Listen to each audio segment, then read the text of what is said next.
افغانستان ښایي د اوومې هجري پېړۍ 618 هجري په لومړي سر کې د لومړي ځل لپاره د افغانستان نوم د پښتنو د مسکن او ټاټوبي په ډول په تاریخ هرات کې سیفي هروي ذکر کړی دی او هغه عبارت داسې دی: هرات را تا اقصای افغانستان و رود عمو به سلطان غیاث الدین کرد د مفوز کرد.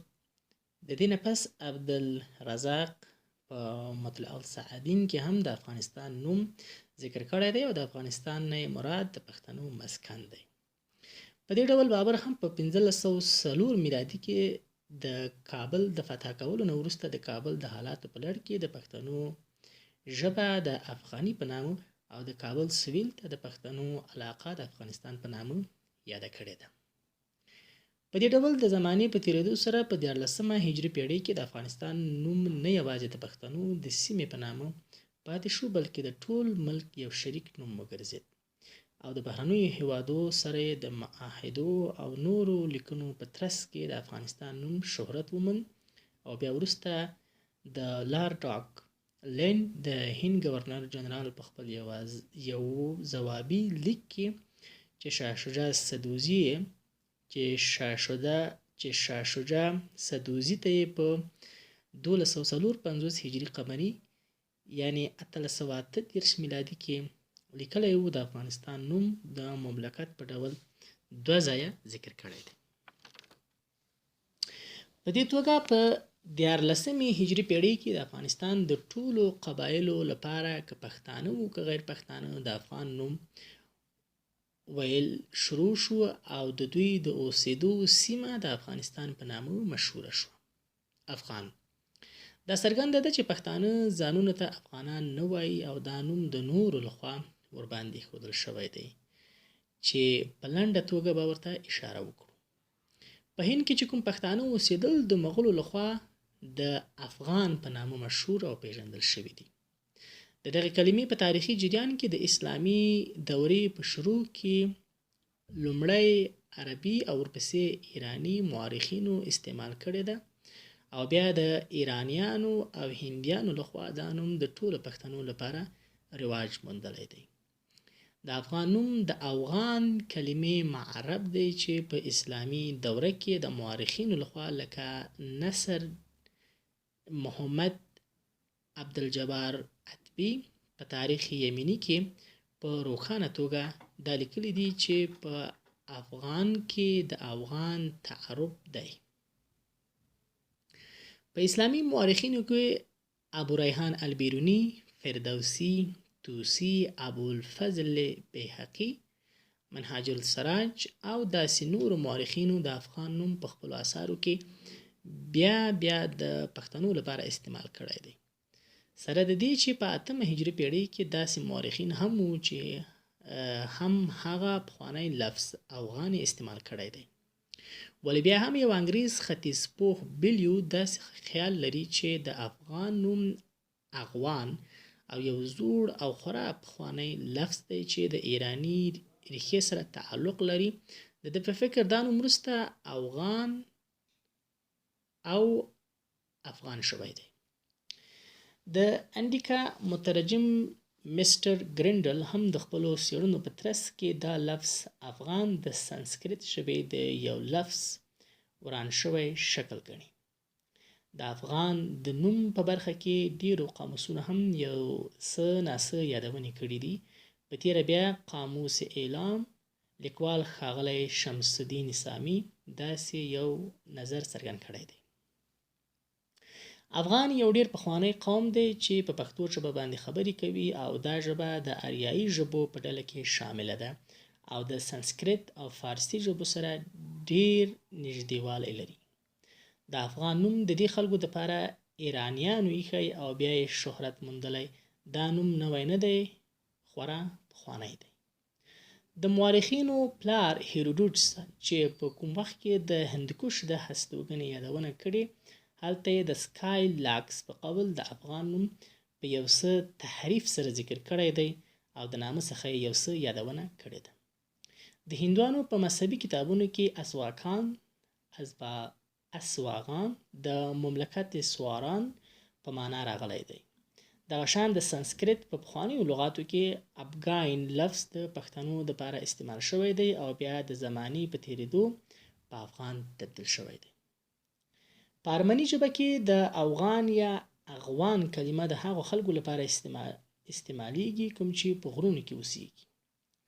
دغه رنګه د یوناني ژبې کلمه اګوان همدغه د ارمني ژبې د کلمې په معنا او مفهوم ادا کوي او امکان لري چې ارمنیان چې پښتنو ته نږدې ګاونډیان دي اوغان یا اغوان ویشل او دغه لفظ په وروسته په اسلامي دوره کې د عربو د مورخینو لخوا په افغان سره بدل شوی وي. د اسلامي دورې د مخه په ساساني تاریخ کې د لومړي شاپور 226 هجري په یوه کتیبه نقش رستم کې یوه کلمه د افغان موجوده ده. امکان لري چې د افغان هماغه د افغان کلمه وي. په همدې ترتیب د دریم شاپور په دوره کې هم یوه کلمه د اپاکان لیدل کېږي او مشهور چینی سیاح هیون سانګ هم د سلیمان د غره په لړ کې د آی پیکان په نامه د ځینو خلکو یادونه کړې ده.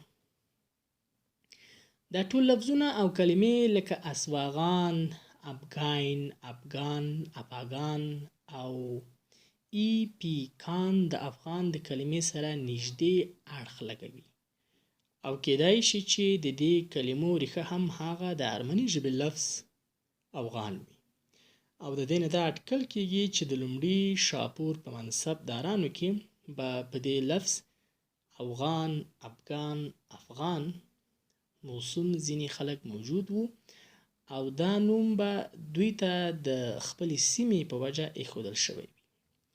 په 6مه میلادي پیړۍ کې د هند مشهور منجم ورهام هیرا په خپل کتاب بحرت سمهیتا کې د افغان نوم د همدغه پښتون لپاره ذکر کړی دی. خو حبیبي صاحب په خپله مقاله کې دغه موضوع بیا داسې راوړې ده. موږ د افغان نوم په یو هندي کتاب بریحت سمهیتا کې وینو چې دغه کتاب یو هندي منجم وحدها می هیوا د 6مې میلادي پیړۍ په اوایلو کې لیکلی دی. د دې نه وروسته په اسلامي دوره کې د لومړي ځل لپاره افغان نوم په حدود عالم من المشرق الى المغرب کې چې په 302 هجري مطابق د 982 میلادي کې لیکل شوی دی د مسلمانانو، افغانانو، هندوانو یادونه کړې ده. د هجري تر 8مې پیړۍ پورې اسلامي مورخینو لکه ابن بطوط او په ده پسې بیا فرشتې او نورو د افغان نوم بیا ذکر کړی دی.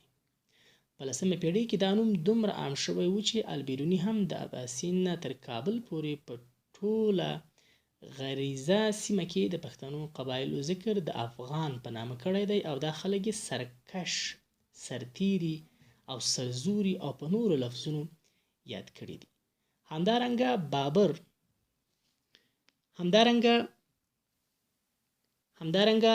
بابر 1504 میلادي د کابل د فتح په وخت په خپل اثر کې د نورو مسایلو په څنګ کې ټول پښتانه د افغان په نامه یاد کړي دي. د افغان نوم د صفوي شاه عباس 1580 میلادي په زمانه کې د ابدالي قبیلې دپاره په عمومیت سره استعمال شوی دی او بیا وروسته غلجیان هم په دې نامه یاد شوي دي. د دې نه وروسته په 11مه او 12مه هجري پیړۍ کې د افغانستان ټولو پښتنو قبایلو دپاره د افغان نوم راوړل شوی ده. په تیره بیا هندي او ایراني لیکوالانو په خپلو اثارو کې ډیر استعمال کړی دی. ابوالفضل او خان جهان لودي دا نوم هم د ټولو پښتنو لپاره ویلی دی.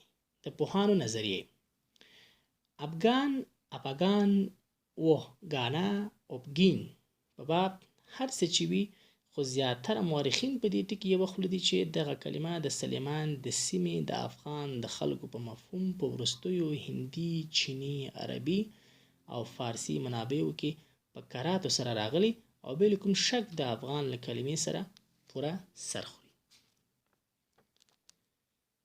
په لومړي سر کې پښتنو لیکوالو او شاعرانو د افغان نوم یو خارجي باله خو وروسته یې ورو د دې نوم یادونه ځای په ځای په خپلو اثارو کې ومنه.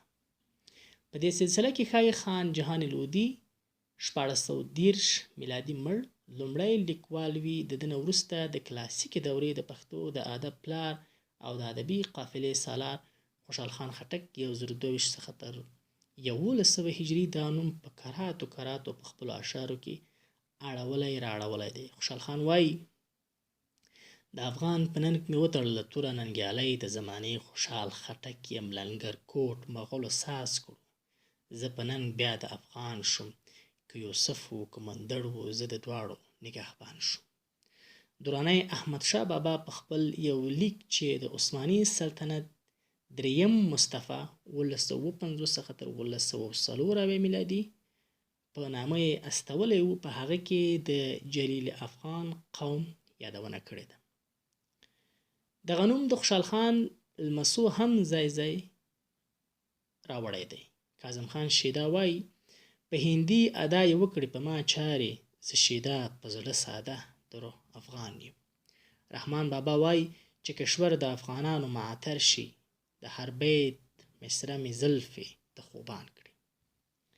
د پښتنو قبایلو ویش چې د شجره لیکونکو لخوا شوی او یا ځینو غربي لیکوالانو په دې برخه کې لیکنې کړي دي، هغه د ځینو سیاسي ملحوظاتو په اساس کړي دي. مثلا لویدیځو لیکوالانو په تېره بیا د انګریزانو سر اولف کایرو پښتانه قبایل د افغان او پتهان په نومونو یاد کړي دي. دا ویش بیخي غلط او مصنوعي دی او د وروستۍ زمانې محصول دی. سرواف کایرو په دې نظر دی او وایي چې که چیرې د یوسفزو او یا خلیلو قبایلو د یو سړي نه پوښتنه وشي چې څوک یې، نو هغه په ځواب کې سمدستي دا وایي چې زه افغان یم، او هیڅ چیرې به دا ونه وایي چې زه پښتون یم. څومره چې د یوسفزو، خلیلو او نورو پښتنو په هکله زموږ معلومات شته، او هر هغه پښتون چې په پښتو ژبه خبرې کوي او پښتو یې مورنۍ ژبه وي، هغه هیڅ چیرې نه ځان ته افغان وایي او نه پټهان، او پورتنۍ لیکنه هیڅ تاریخي سندونه نه لري. پټهان د پټهان کلمه د هند په متونو کې نږدې 700 یا 800 کاله پخوا راغلې ده. په دې برخه کې مورخین او لرغون پیژندونکي بیخي ګډوډې نظریې لري او موږ ناچار یو چې د ډیر تفصیل څخه تیر شو او یو شمېر نظریې دلته را نقل کړو. د هندوستان ستر مورخ استر ابادي محمد قاسم هندوشاه فرشته 960 څخه تر 1033 هجري قمري د تاریخ فرشته په لومړۍ مقاله کې داسې یادونه کړې ده: د هندوستان خلک پښتنو ته پټهان وایي، د تسمیې وجه یې نه ده څرګنده، خو زما خیال دا دی په شمالي هندوستان کې د مسلمانانو د پاچاهۍ په شروع کې چې لومړی وار پښتانه هندوستان ته راغلل، په پټنه کې یې واړول، نو ځکه د هند خلکو دوی د پټهان په نامه ونومول. د پټهان کلمې د 11مې هجري پیړۍ په لومړیو کلونو کې پښتني متونو ته هم لاره ومونده او تر ټولو د مخه د میرزا خان اورمړ 1040 هجري قمري مړ په دیوان کې وینو. میرزا خان اورمړ وایي سو د جهل په خویونو کې محکم یې، د میرزا وینا به څه اورې پټانه. همدارنګه د دغه پیړۍ په منځنیو کلونو کې خوشحال خان خټک هم دغه کلمه یو شعر کې داسې راوړې ده: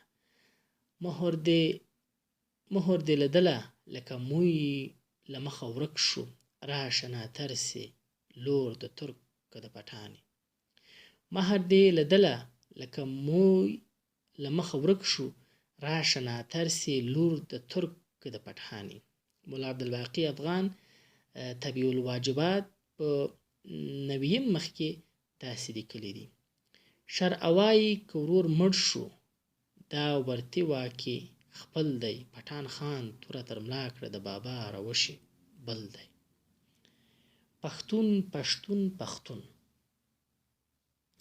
پښتون د آرین له قومونو څخه یو زړور او باتوره قوم دی چې د دې هېواد اصلي او پخواني اوسیدونکي دي.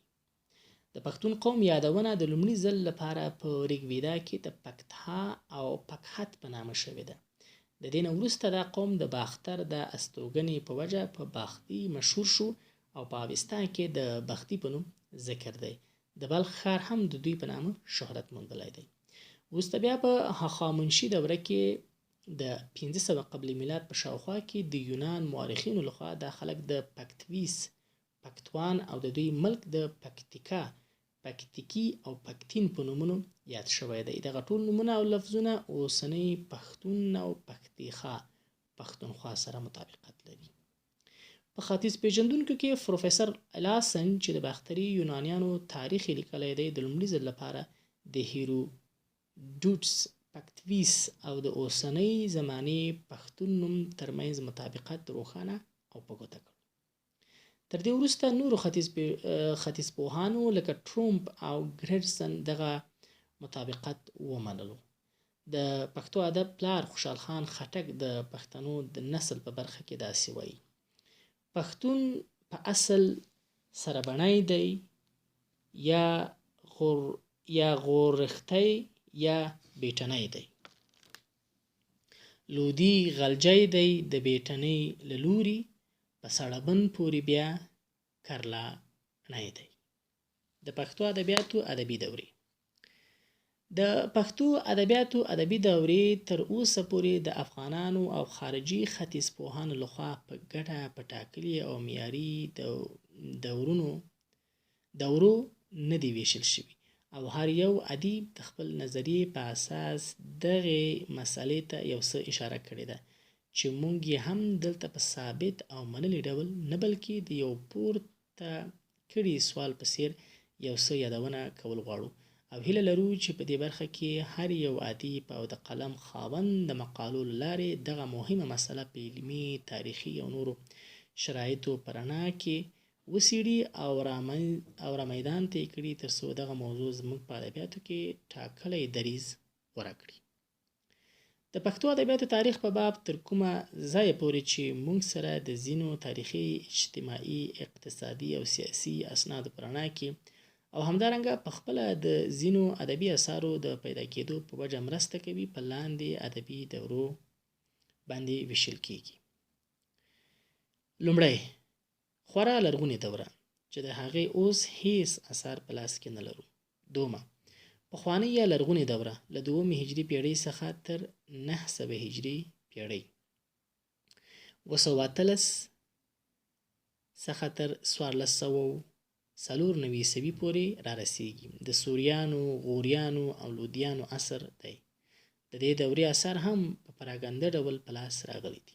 دریم، کلاسیکه دوره چې د یو شمېر پوهانو لخوا په منځنۍ دورې هم یاده شوې ده. دغه ادبي دوره پښتونخوا ته د مغولو راتګ او په هند کې د مغولو د امپراتورۍ د برم او دبدبې او په پای کې د اورنګزیب د سقوط او د هند په نیمه وچه کې د استعماري قوتونو د پیدا کېدو سره سمون خوري. دغه ادبي دوره په 2 مهمو برخو ویشلی شو. الف، د پیر روښان او د هغه د پیروانو د ملي او ادبي پاڅون مرحله ده. همدارنګه په دې څانګه کې د اخوند درویزه او د هغه د پیروانو ادبي او مذهبي فعالیت هم په یادونو کې راتلی شي. پیر روښان او اخوند درویزه په مذهبي او تصوفي رنګ کې خپرونې وکړي.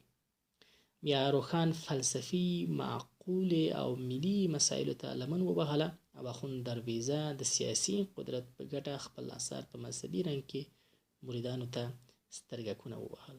د میا روښان خیرالبیان او د اخوند درویزه مخزن الاسلام 2 مشهور کتابونه دي چې په مسجع نثر لیکل شوي دي او د لرغونې دورې څخه یې یو ځانګړې لاره غوره کړې ده. د روښان په ډله کې ملا ارزانی، میرزا خان اورمړ، دولت خان لواڼی، واصل مخلص، کریمداد بنګښ، قادر خان او نور د دیوانونو او پخو شعرونو خاوندان او پاخه متصوفین وو. د اخوند درویزه په تصوفي او ادبي ډله کې اخوند کریمداد، اخوند قاسم، بابو جان لغمانی، ملا الف هوتک، ملا مست شینواری او نورو مذهبي کتابونو لیکلي دي. د مضمون له مخې په دغو اثارو کې یوازې مذهبي او تصوفي رنګ ډیر لیدل کېږي او په همدې وجه د مخکنۍ دورې نه توپیر لري. ب تر دې وروسته بله مهمه ادبي مرحله د خوشحال خان خټک د پښتنو د یو ملي او مستقل دولت د جوړولو لپاره ملي او سیاسي هلې ځلې او دغه نهضت پیروان دي. خوشحال تر ټولو لوی او قومي شاعر چې د شعر او ادب کان دی یوازې د ده کلیات 40 زره بیته دی. درست دیوان مې لکه باغ د علم گنج دی، پکې هر رنګه ګلونه هر نهال د دیوان مې بیت بیت سره حساب کړي تر 40 زره به تیر شي په سبز کال.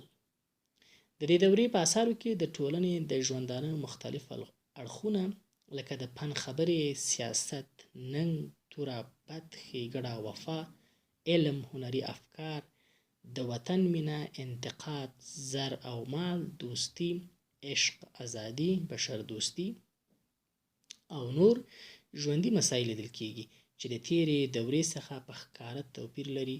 او بله غټه خبره دا ده چې په دغه ادبي دوره کې نظم او نثر په تېره بیا نثر بیرته مخ په سادګۍ مخه کړه. د ده په زامنو کې اشرف خان هجري، عبدالقادر خان، سکندر خان، صدر خان او نور د دیوانونو خاوندان دي. د ده لور حلیمه هم د پښتو ښه شاعره وه.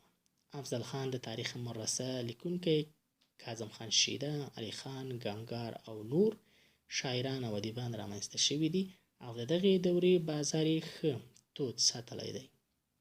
په همدې وخت کې په پېښور او بګرام کې د رحمان بابا او حمید مومند د شعر انګازې هم اوچتې شوي دي او دا بلبلانې په نغمو راوستلي دي. قلندر اپریدی، خواجه محمد بنګښ، محمد یونس خیبري، معزالله مومند، بابا سعید، حسین مصری خان ګګیاڼی او نور د دوی د ادبي لارې پیروان او د خوږو دیوانونو خاوندان دي.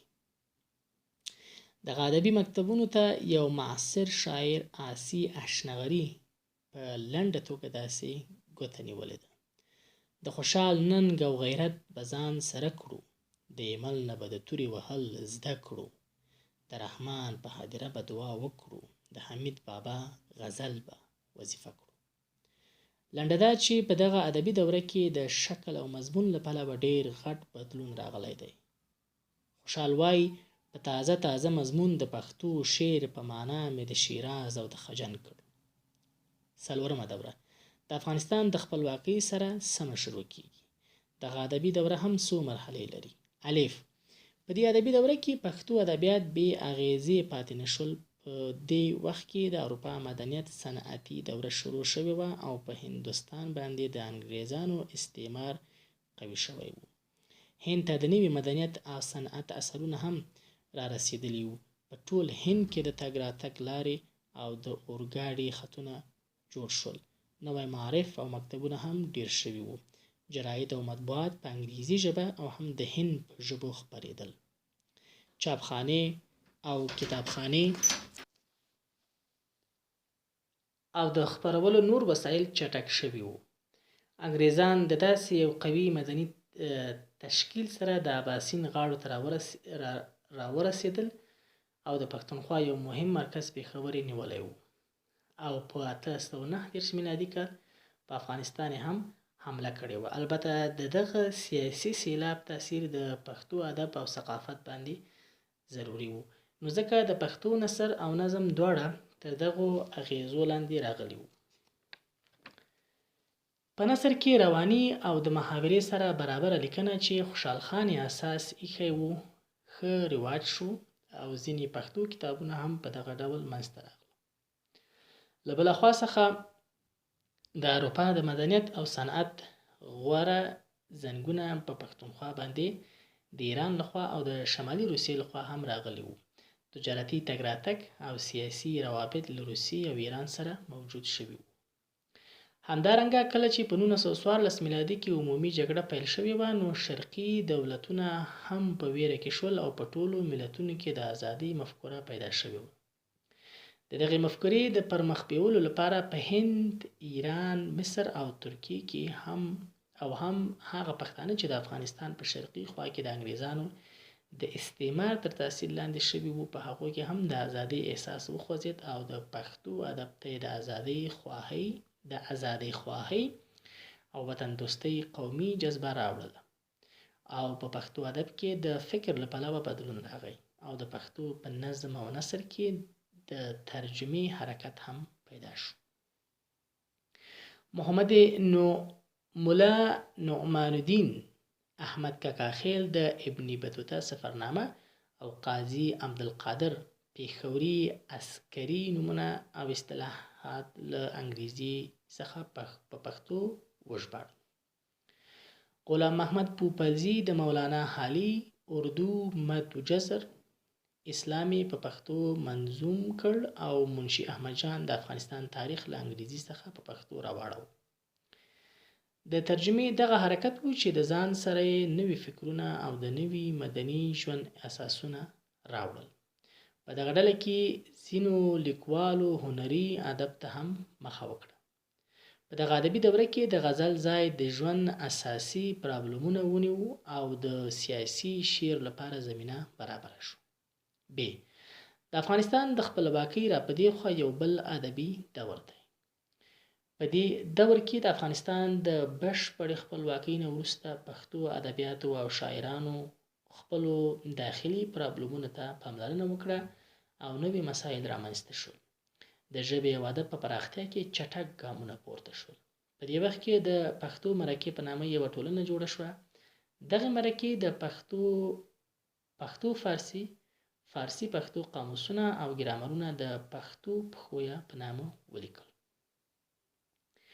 په 1411 هجري کال په کندهار کې پښتو انجمن جوړ شو چې د پښتو په نامه یې لومړنۍ مجله خپره کړه. بیا په 1414 شمسي کال دغه ادبي انجمن کابل ته رانقل شو او پښتو ټولنه ترې جوړه شوه. پښتو ټولنې د پښتو ادب د نوي ژوندانه لپاره زیات کار وکړ او بیخي ډیر کتابونه یې خپاره کړل. کابل مجله په 1420 هجري کال کې ټوله په پښتو شوه. د ښوونې او روزنې په وزارت کې ډیر داسې کتابونه په نوې بڼه په پښتو ولیکل شول.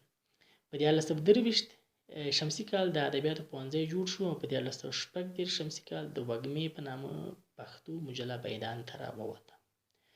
په دې وخت کې په کندهار کې طلوع افغان او د مشرقي اتحاد اخبارونه په پښتو واوښتل او په پکتیا، فراه، ګرشک کې د وړانګې، سیستان او میوند په نومونو پښتو اخبارونه جاري شول او ډیر شاعران، ادیبان او لیکوالان په دغه وخت کې وروزل شول. د دغه دورې په اثارو کې د نوي ژوند خبرې، غوره فکرونه، علمي څېړنې، ادبي تفسیري او نورې رنګارنګې مرغلرې شته دي. همدارنګه په دې ادبي دوره کې د کوزې پښتونخوا، د نوښار ادبي جرګه، ادبي ټولنه، بزم ادب، د رحمان بابا ادبي جرګه او د کویټې ادبي انجمن د پېښور پښتو اکاډمي د یادولو وړ دي.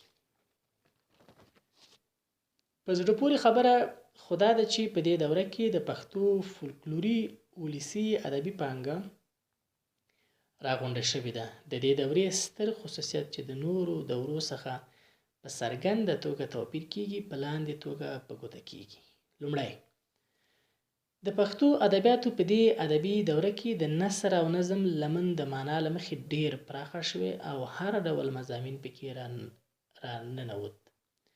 راننوتل، لکه سیاسي،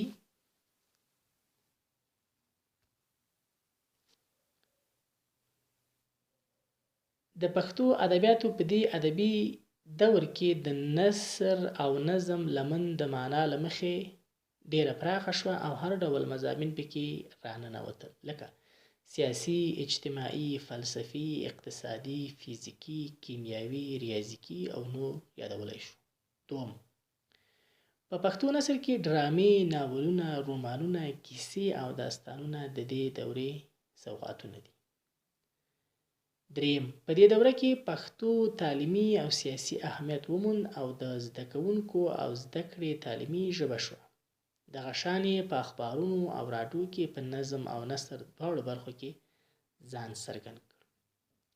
څلورم، د ادب تاریخ، د ادبیاتو تاریخ، روحي ادب، ورکې خزانې، خوږې نغمې، پښتو سندرې، منتخب اشعار، غوره اشعار، ادبي بحثونه، ادبي فنون، د ادب مناره، غوره نسلونه پښتانه شورا لومړی، دوم، دریم، څلورم او پنځم ټوکونه او همدارنګه په سلګونو نور کتابونه په دې دوره کې ولیکل شول او ګرامري کتابونه او قاموسونه هم په دې ادبي دوره کې بیخي ډیر خپاره شوي دي.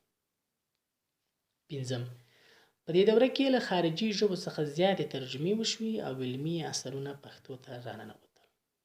شپږم، د پښتو زده کړې لپاره ډیر درسي کتابونه ولیکل شول. اووم، په دې دوره کې نوې کلمې هم د ضرورت له مخې جوړې شوې دي لکه نندارتون، پوهنتون، سارندوی، پوهنځی، درملتون، روغتون او نور. اتم، د پخواني ادب د څېړنې له مخې ځینې کلمې بیا را ژوندۍ شوي دي لکه لرغونی، دریځ، ختیځ، لویدیځ او نور. نهم، پخو لیکوالانو او شاعرانو د نثر او نظم سوچهوالي او ښه والي خواته مخه کړه او ځینې خالص سوچه نثرونه هم ولیکل شول لکه د پښتو منارې اثر چې ټوله په نګه پښتو لیکل شوي او د پښتو ټولنې لخوا چاپ شوي. لسم، د مشاعرو په ترڅ کې چې هر کال په لره او بره پښتونخوا کې د رحمان بابا، خوشحال خان خټک په یادونو ترسره شوي دي، بیخي نوي مسایل او نوي قالبونه رامنځته شوي دي. 11، د ګرامر له مخې د پښتو جملو ډول له فارسي راواوښت او په ارادي ډول مضاف الیه له مضاف څخه را دمخه شو. 12، د پښتو د لیک دود په برخه کې سمون وشو او د تورو او کلمو لیکلو یو معیاري لیکدود د کوزنیو او برنیو پښتنو پوهانو او ژبپوهانو لخوا منځته راووت او د ادبي جرګو په نومونو کتابونه چاپ شول. 14، په دې دوره کې د آریانا دایرة المعارف هم بشپړ شوی دی. 14، په دې دوره کې د اوسنیو شاعرانو ټولګي هم په زیات شمیر د ادب ډګر ته راوتلي دي. 15، د پښتو د کلاسیکو ادبیاتو خورا ډیر دیوانونه چاپ شوي او اوسنیو لیکوالانو او شاعرانو پرې زیاتې تبصرې کړي دي. په لنډه توګه د پښتو ادب دورې د عصر او زمانې له مخې په څلورو دورو ویشل شوي دي. اوله دوره له 2 هجري پیړۍ یعنی 1718 میلادي څخه شروع او تر 900 هجري یعنی 1494 میلادي پورې چلیږي چې د سوریانو، غوریانو او لودیانو عصر دی. دوهمه دوره له 900 هجري څخه بیا تر 1010 هجري پورې ده چې د بابر او د هغه د اولادې زمانه ده. دریمه دوره له 1010 هجري څخه بیا تر 1250 هجري پورې را رسیږي د هوتکو او سدوزیو زمانه ده. څلورمه دوره له 1250 هجري را په دې خوا شروع شوې ده چې د محمد زو